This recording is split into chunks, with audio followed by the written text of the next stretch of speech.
So if you know me, you know how much I work with fondant, and so I needed my fondant to be top notch and all weather friendly. So whether I'm in rainy season, dry season, this fondant is good to go. Yes, I said so. This fondant is a banger. Hello everyone, welcome to my channel. So today we will be making my fondant using egg whites, icing sugar, glucose, CMC, and of course white vinegar. For this video I made 3 kg of fondant from 3 kg of icing sugar. So for this 3 kg of icing sugar I used 6 fresh eggs. For every 1 kg of icing sugar I use 2 eggs. So since I'm making 3 kg, I am using 6 eggs in this video. So I'll be separating the egg white from the yolk because I only need the egg white. So after separating it, I went ahead to add my glucose.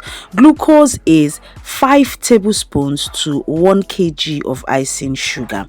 So since we are making 3 kg in this video, I used 15 tablespoons of glucose. Now to measure your glucose, I would advise you use your eating spoon, you know, our regular tablespoon for eating. Use that, the stainless steel spoon, so that you don't destroy your measuring spoons, because sometimes our glucose here in Nigeria can be quite stiff and a bit difficult to measure. So I would advise you use your regular eating spoon to measure your glucose. Now for the glucose, after adding the glucose, I will be adding my white distilled vinegar, 3 tablespoons, 1 tablespoon for each kg of icing sugar. This white distilled vinegar is essential because we are working with raw eggs. So I use this to prevent any form of bacteria from consuming raw eggs. Now after adding your glucose CM into the egg white, I begin to whip with my mixer. You mix and mix and mix until it is very white and foamy, until you have achieved this consistency and your glucose is basically dissolved. Then you begin to measure out your icing sugar. In a large bowl, pour your icing sugar into a bowl that is large enough to mix the quantity of icing sugar that you want to mix. Now after pouring out your what's it called, your icing sugar, this is me adding CMC. I am adding 3 tablespoons of CMC. For every 1 kg of icing sugar I add 1 tablespoon of CMC, after which I'll be scooping out a bit of icing sugar. This is necessary because sometimes your eggs may be too small or too large and you want to control the consistency of your fondant. So you scoop out a little of the icing sugar, then make a well into the larger portion. In the larger portion of the icing sugar, pour your mixture, your egg white, glucose and the vinegar mixture into it and begin to mix. At this stage it will look as if it is not coming together. Not to worry, just continue to mix. As you mix, it will begin to come together gradually, as it is doing right now. You just keep mixing and mixing and mixing until it begins to come together. You notice that it is still a bit soft. You now begin to add icing sugar from the one you set aside while you continue mixing.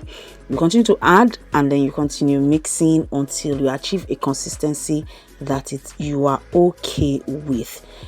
At some point you may need to still add a bit of liquid into your mixture when you notice that maybe the egg you used wasn't so big and then you still have a lot of leftover icing sugar and you want to still incorporate it into your fondant. Just pour a bit of that water of that vinegar mix into your icing sugar and continue into your fondant mixture, and then you continue to mix. I hope I'm making sense. Please, you just continue to mix and mix until you are satisfied with what you have. At this stage I had to turn it onto my table to enable me mix it properly, because you have to mix thoroughly until your fondant stops sticking to your hands and sticking to the table. Now I wanted a bit more stiffer consistency, so I kept on adding my icing sugar until I achieved the consistency I wanted. Please note, you keep mixing until your fondant stops sticking to your hands or sticking to the table and it is smooth and pliable. Now this fondant works best when you leave it to rest for about 1 or 2 hours or even overnight. If you leave it to rest, the more it rests, the more pliable it becomes. This is not to say you can't use it immediately after mixing. You can, but even if you leave it overnight, there is nothing wrong with that. Just make sure it is properly tied in an airtight container or a Ziploc bag and covered in an airtight container until you are ready to use it. So I hope this video helps you or helps someone somewhere.